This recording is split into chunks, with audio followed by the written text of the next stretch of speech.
Assalamualaikum warahmatullahi wabarakatuh. Alhamdulillah wassalatu wassalamu ala rasulillah sayyidina wa maulana Muhammad ibn Abdillah wa ala alihi wa sahbihi wa mawala amma ba'du. Tahiyatan thayyibah wa ihtiramatan hasanah saya sampaikan kepada seluruh para alim ulama wabil khusus para guru-guru. Tahiyatan thayyibah saya sampaikan kepada seluruh netizen yang sudah hadir di tengah-tengah live sore hari ini. Teristimewa salam penghormatan saya sampaikan kepada seluruh embruter. Sore hari ini temanya tentang bahwa jin mengalami kematian sama seperti manusia. Nah, referensinya saya bacakan dari kitab Luqatil Marjan fi Ahkamil Jan karya Imam Suyuti. Bismillahirrahmanirrahim. Qala al-musannifu rahimahullah wa nafa'ana bihi wa bi'ulumihi fid dharain amin ya rabbal alamin. Mautul jinni utawi iki iku matine jin. Jadi yang perlu netizen fahami adalah jin itu nama sebuah spesies. Jadi spesies lah, bukan ras lagi ya, spesies. Manusia tuh golongannya kan kategorinya spesies, malaikat, jin, manusia. Yang Allah ciptakan kan ada 3 nih spesiesnya, bangsa jin, malaikat, dan manusia. Adapun iblis itu nama sebuah gelar atau sifat. Begitupun dengan setan. Ini sering kita sampaikan lah. Dimana kata setan ini bisa kita nisbatkan kepada manusia, kepada bangsa jin.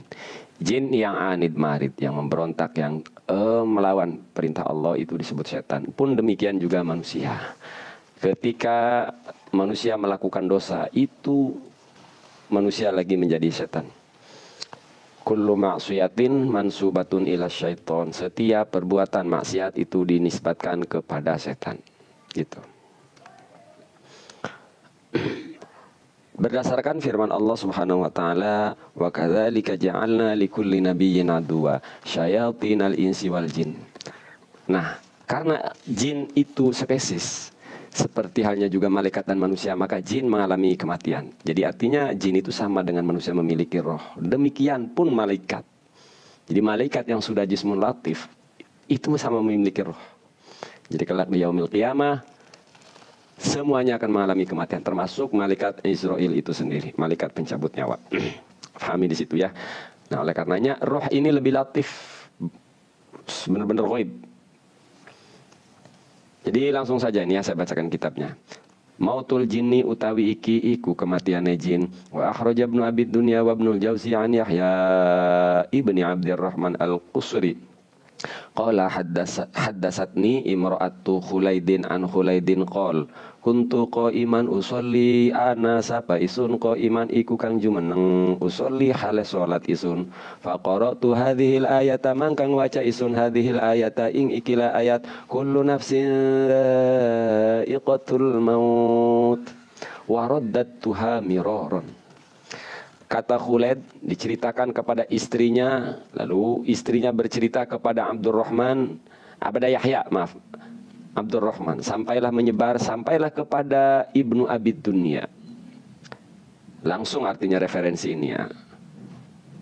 Suatu ketika Khulaid hendak melakukan sholat. Ini jadi tidak dalam konteks ingin membunuh jin atau apa ya. Kuntu qaiman usolli, aku sedang melakukan sholat. Kemudian di dalam sholat itu Khulaid membaca ayat ini, kullu nafsin dha'iqatul maut waraddatuha miraran. Kemudian kata Khulaid, aku ulang-ulang bacaan itu. Jadi kan artinya kullu nafsin dha'iqatul maut itu setiap raga ini akan mengalami kematian. Setiap raga ini akan mengalami kematian. Nah, Khulaid ini kan sangat memahami tentang arti firman Allah ini, sehingga dia tersentuh dengan bacaan itu. Dia ulang-ulang Khulaid ini, kullu nafsin dha'iqatul maut, diulang-ulang. Wa raddatuha miraran, aku ulang-ulang berkali-kali. Kemudian fanadani munadin min nahiyatil bait, kemudian mangkang undang-undang ni ing isun munadin sapa kang undang-undang saking arah-arah umat. Dari sudut terdengar suara, kam turaddidu hadhil ayata, wahai Khulaid, berapa kali kau mengulang-ulang ayat ini? Falaqad qatalta minna arba'ata nafarin minal jin. Mangka yakti teman-teman wis mateni sopo sira majaz. Minna saking kita arba'ata nafarin ing pirang ing papat pirang-pirang golongan minal jinni saking bangsa jin. Ada suara. Khulet, berapa kali sih kau baca ayat itu sampai 4 suku dari bangsa jin mengalami kematian? Berapa kali sih sampai sedahsyat itu? Lam yarfa'u ru'usahum ila sama, orang angkat hiya arba'atu nafarin ru'usahum ing pira-pira endase arba'ah ila sama imaring langit hatta matu malamala mati hiya 4 suku mintaro dudika hadhil ayati mintaro dudika saking ngebulak balik ke sirah saking sebab ngebulak balik ke sirah hadhil ayata, maaf tadi hadhil ayata ya saya salah baca, hadhil ayata bukan hadhil ayati. Maf'ul daripada taroddud, masdar punya maf'ul, iyalah wa khamisuhal masdaru, itu mah kelasnya santri ibtida. Tidak mengangkat kepala, apa sih temungkul, merunduk. Begini apa sih bahasa Indonesianya? Begini, menundukkan kepala. 4 suku dari bangsa jin ini menundukkan kepala hatta matu sampai mereka mati. Nah, kalau kitab ini percaya tak? Kitab ini yang ngebaca dasarnya orang halu, peruqyah halu, ahli hikmah. Ini akan diambil poin halunya saja ini. Ini akan dimanfaatkan oleh mereka. Namun untungnya ini yang membaca Mahesa. Jadi tetap akan jadi motivasi, akan jadi pelajaran buat netizen, tapi tidak dalam kehaluan. Coba perhatikan, kalau saya kasih kesempatan netizen berpikir, ayat ini dibaca menyebabkan 4 suku jin meninggal. Coba. Kira-kira menurut netizen, dari riwayat ini apa yang akan ditarik kesimpulan? Dahsyatnya ayat kullu nafsin dha'iqatul maut. Apalagi? Karomahnya Khulet. Apalagi? Coba mikir sebentar, saya kasih waktu kesempatan netizen untuk merenung. Riwayat yang sangat lengkap ini disampaikan oleh Imam Suyuti. Periwayatannya jelas. Khulet melakukan sholat, lalu yang dibaca suratnya adalah kullu nafsin dha'iqatul maut. Karena terpengaruh dengan ayat ini, Khulet mengulang-ulang sampai menyebabkan 4 suku dari bangsa jin meninggal. 4 suku. Coba gimana? Dan nanti apa yang akan saya jelaskan insya Allah berbeda dari pikiran netizen ini. Saya sama kan Ruqyah atau Al-Hikmat baca ini, saya baca ini, bacanya sama, tapi kesimpulannya nanti berbeda. Karena mereka punya sifat tendensi bagaimana mengambil keuntungan dari kajian-kajian seperti ini. Nah, saya menyampaikan ini ingin netizen itu waras, ingin netizen itu cerdas. Jadi terserah nanti ya, apa yang ada di pikiran netizen dengan membaca kitab seperti ini. Jadi intinya aja dari surat itu, Kang. Nanti kita nggak ngebahas suratnya. Buat apa kalau kita cuma ngebahas suratnya itu? Oke, saya jelasin. Perhatikan di dalam suara tersebut, lam yarfa'u ru'usahum ila sama. Sebagaimana Khulet membaca itu, terpengaruh, meresap ke hatinya. Coba perhatikan ayatnya. Setiap raga mengalami kematian. Isinya kan begitu. Khulet memahami lebih luas dari itu. Sehingga saking terharunya Khulet mengulang. Jin yang mendengarkan bacaan itu mengalami yang sama. Sehingga lam yarfa'u, mereka merunduk begini, meresapi. Hatta matu, kemudian dari tadinya biasa lalu merunduk dulu prosesnya. Kemudian hatta matu mintaro dudika hadhil ayata. Shock yang berlebihan itu bisa menyebabkan kematian. Ini ngomong mati di sini semuanya saya katakan tadi ya di awal secara majaz. Karena semua kematian itu Allah yang melakukan itu. Shock sampai terjadi kematian. Karena jinnya jin soleh mungkin ini, jin Islam. Nah, kalau ini dibaca ini oleh ahli hikmat, ayat ini akan dibaca, woi, ayat untuk menghabisi jin. Lah, kalau lo yang baca dan dibacain sama jin kafir, ya tetap aja jin kafir. Kalau tidak tersentuh hatinya. Nah, jangan sampai ayat ini, kajian seperti ini diambil, ini untuk membunuh jin. Nah, asumsi mereka kan banyak, makanya para peruqyah, ayat untuk membakar jin, ayat untuk memenggal leher jin. Banyak praktisi-praktisi ruqyah seperti itu, untuk menghantam jin. Padahal kejadiannya dalam konteks ini adalah shock. Saya pernah shock loh, mendengar kabar berita. Waktu itu mbak saya kecelakaan. Saya mau musabaqah begini di Serang, di Ciceri. Seret. Terjadi sebuah peristiwa musibah di keluarga saya, mbak saya, ini pemilik rumah ini. Begitu datang ke rumah sakit, saya tidak bisa bergerak. Saya pingsan waktu itu. Seperti itulah. Ya cuma karena ikatannya adik dan mbak, sebatas pingsan. Nah, jadi gejolak di pikiran, di hati, itu bisa menjadi sabab. Ya, guncangan di fisik, sampailah menyebabkan kematian. Poinnya adalah itulah ya. Kalau kajian seperti ini yang membaca ahli hikmat, yang membaca peruqyah, ini akan dipelintir oleh mereka. Mereka akan jadikan alat-alat kajian-kajian untuk mengambil keuntungan. Jadi kawan-kawan yang dirahmati Allah Subhanahu wa taala, bahwa yang mukjizat itu adalah Al-Qur'annya, bukan si pembacanya. Jadi heran kalau lalu kemudian mereka terkesan seolah-olah memuliakan Al-Qur'an, menjunjung tinggi Al-Quran, tapi di balik itu mereka membranding diri bahwa hanya orang khusus yang bisa. Itu kan kerjaannya mereka, para peruqyah, para ahli hikmat. Maka yang ingin saya sampaikan bahwa, yang mukjizat itu Al-Quran.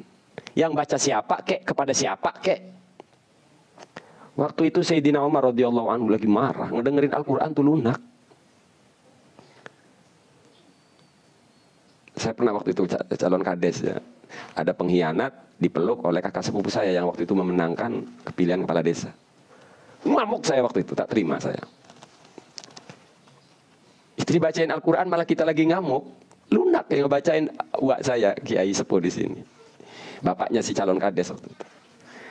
Itulah justru Al-Quran tuh. Kan diceritakannya indah, Mahesa dalam kondisi marah sama si calon lurah kakak sepupu saya. Terus langsung Pak Dek saya, bapaknya datang, bapaknya si calon kades. Itu langsung lunak, kita dibacain Fatihah doang. Itu didengerin bacanya, Bismillahirrahmanirrahim, Alhamdulillah. Ya, karena guru saya ini Pak D-nya ini. Udah diminum dulu, barokah Fatihah. Diminum lunak lah saya. Kan mestinya seperti itu. Sekarang kebalik. Orang dalam kondisi mentalnya stabil hanya karena sakit. Datang ke peruqyah, dibacain Al-Quran kok jadi nggak inget. Ini gimana ceritanya? Mereka, lisan mereka menyampaikan mukjizat Al-Quran, mukjizat Al-Quran. Tapi di situ mereka nebeng. Oh, harus pelatihan.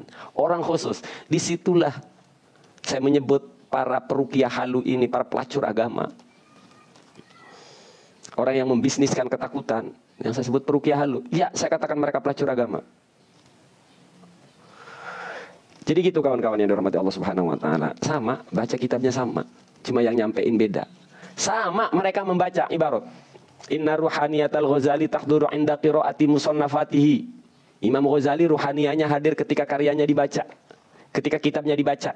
Orang halu baca ibaratnya sama. Oh, roh Imam Ghazali hadir di sini. Kalau kitab Ihya Ulumuddin dibaca.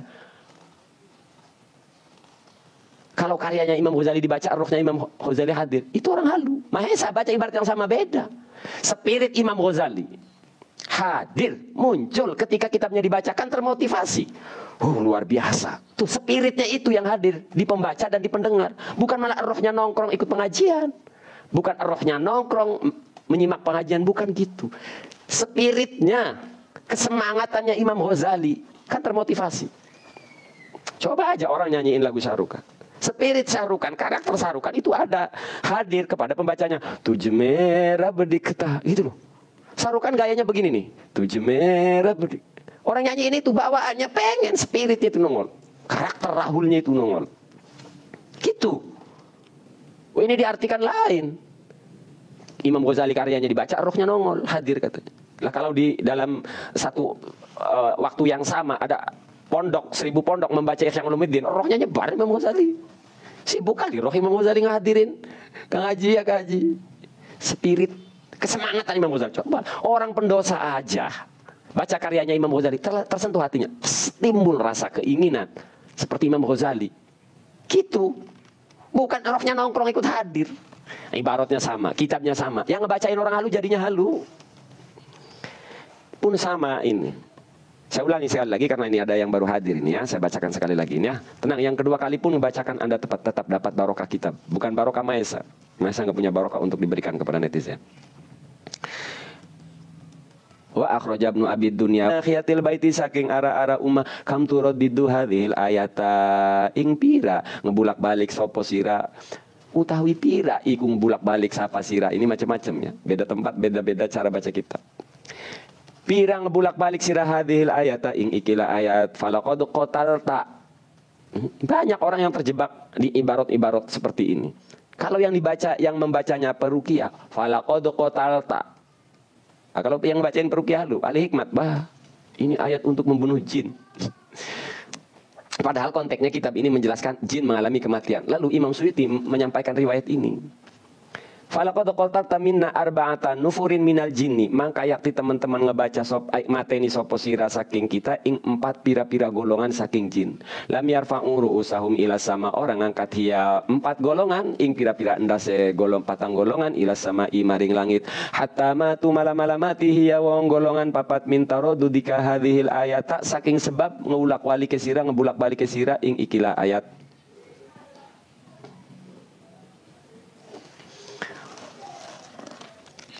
Suara tersebut yang baca peruqyah, ayat untuk membunuh jin. Ada ya ayat Allah untuk membunuh jin. Jadi tolong jangan salah paham di sini nih ya. Ayat untuk membunuh jin. Firman Allah itu rahmatil alamin kok dipakai buat bunuh jin, ini gimana cerita nih? Ingat para peruqyah lu, wahai ahli hikmat, yang mukjizat itu Al-Qur'annya, bukan elunya. Elunya cuma pembohong peruqyah lu. Elunya cuma pembohong ahli hikmat dobol. Ya, kalian itu saya sebut pelacur agama. Tak tersinggung kau, lapor kau ke Polda tuh.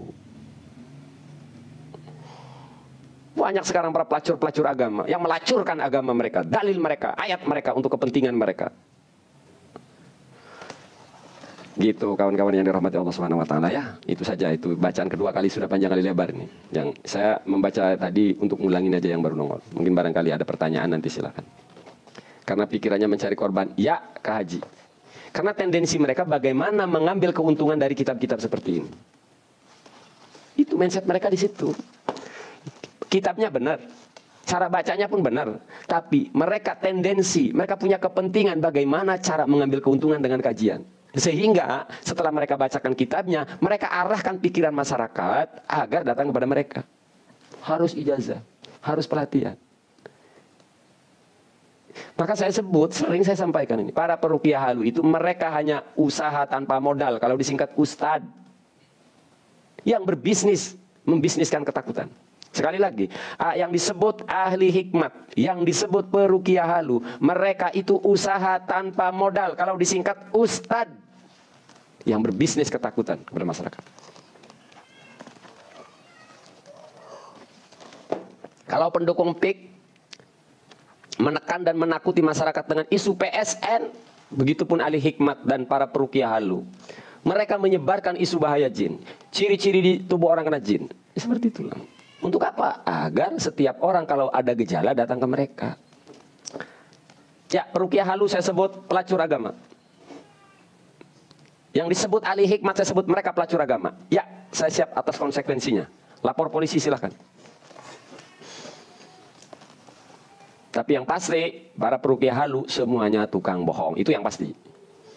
Kalau netizen, hakim, kepolisian meminta pembuktian atas statement saya sanggup membuktikan. Bahwa para peruqyah halu semuanya tukang bohong. Semua tanpa terkecuali. Wis.